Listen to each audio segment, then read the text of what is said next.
1. How does diabetes affect your feet and legs? If you're managing diabetes, you may encounter problems with your feet and legs, two common complications of the disease. Diabetes puts you at higher risk for calluses, corns, bunions, blisters, and ulcers, and high blood sugar means these minor injuries and alterations may become gateways to potentially disabling infections. But you can take several steps to help keep your feet in good shape, including wearing specialized footwear, having regular foot exams, and performing low-impact exercise. Why does this complication occur in the first place? First, know that high blood sugar levels damage nerves. Researchers aren't exactly sure how this damage happens, but they think that blood sugar may have a negative effect on the nervous system cells and enzymes, according to the Joslin Diabetes Center. These damaged nerves may lead to diabetic neuropathy, a condition in which you lose feeling in your feet or your hands. According to the National Institute of Diabetes and Digestive and Kidney Diseases, neuropathy occurs in about 70% of people with diabetes, and its symptoms can result in harmful infections.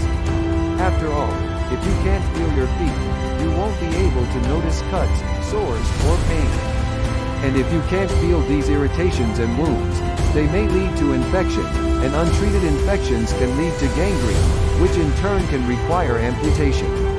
Neuropathy is the cause of the dry skin experienced by many of those with diabetes. The disabled nerves in your feet can't receive the brain's message to sweat. Dry feet crack, which makes it possible for germs to enter the body. Nerve damage can also cause changes to the shape of your feet, which can make previously comfortable shoes hard to walk in.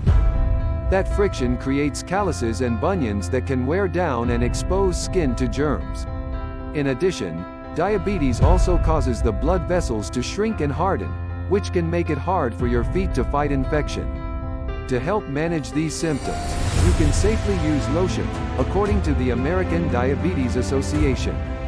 But it's important to make sure you don't put it between your toes because the extra moisture in that tight space may encourage fungus to grow. In contrast, soaking your feet when you have diabetes isn't a good idea.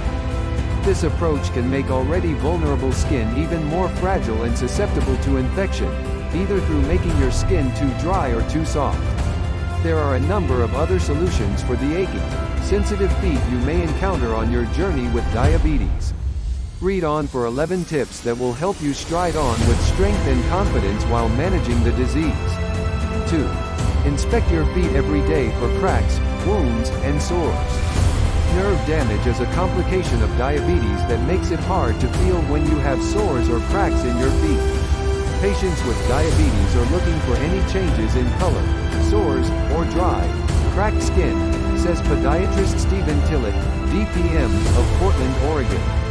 Place a mirror on the floor to see under your feet or ask a friend or relative for help if you can't see all parts of your feet clearly. 3. Don't use your feet to test hot water. When people with diabetes develop nerve damage, or neuropathy, it can be hard to tell if bath water is too hot. They won't realize they are actually scalding their skin, explains Dr. Tillett. Stepping into a bath before checking the temperature can cause serious damage to your feet, since burns and blisters are open doors to infection. Use your elbow to check the water temperature before getting into the tub or shower. 4. Support your feet with diabetes-friendly footwear and socks. Shoe shopping for people with diabetes requires a little more attention to detail than you may be used to. Tillett advises looking for shoes with more depth in the toe box, good coverage of both top and bottom, and without seams inside the shoe that can rub on your foot. Likewise, seek socks without seams, preferably socks that are padded and made from cotton or another material that controls moisture. 5. Don't go barefoot, whether you're inside or outside. Wearing shoes with good coverage outside to protect your feet makes sense to most people, but even inside your house, puttering around without shoes puts your feet at risk for small cuts, scrapes, and penetration by splinters, glass shards, and the misplaced sewing needle or thumbtack. If you have neuropathy, you might not notice these dangerous damages until they become infected. It's best to wear shoes at all times, even in the house. 6. Keep your feet dry to reduce the risk of infection. Make sure that drying your feet is part of your hygiene routine. The space between the toes is very airtight, says Tillett. Skin gets moist and breaks down, leading to infection. Prevent this by toweling off thoroughly after washing your feet and by removing wet or sweaty socks or shoes immediately. As mentioned previously, you can still use moisturizer to prevent dry, cracked skin, just avoid putting it between your toes. 7. See a podiatrist regularly to treat foot problems. Even seemingly harmless calluses may become problems if you ignore them, notes Tillett. When building your diabetes healthcare team, consider including a podiatrist, a doctor who specializes in foot care, instead of heading to the pharmacy for an over-the-counter product for feet. Some products are irritating to your skin and can actually increase the risk of infection even while they treat the bunion, callus, or corn on your foot. 8. Stabilize and relieve feet with orthotic shoes. Because wearing correct shoes is so important, orthotic footwear is a great investment in protection and comfort.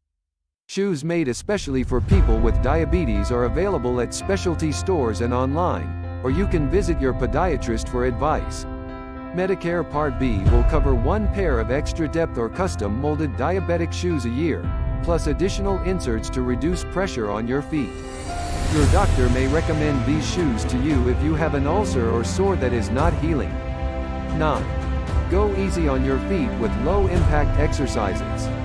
People with diabetes benefit from exercise, but what is the best kind?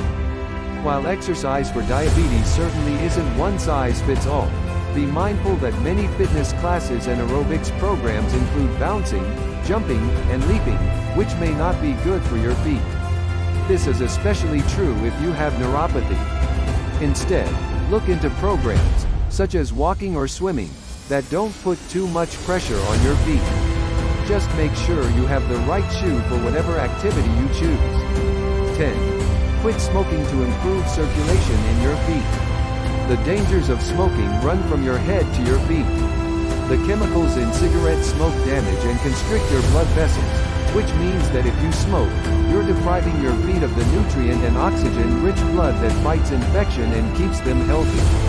Diabetic patients already have risk factors that compromise their blood vessels. It's never too late to stop smoking, says Tillett. 11.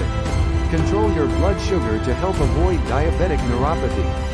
There's a direct relationship between blood sugar level and damage to the nerve cells, says Tillett. Out of control blood sugar leads to neuropathy, and the better you are at controlling your blood sugar, the healthier your feet will be over the long term. Remember, if you already have an infection, high blood sugar levels can make it hard for your body to fight it.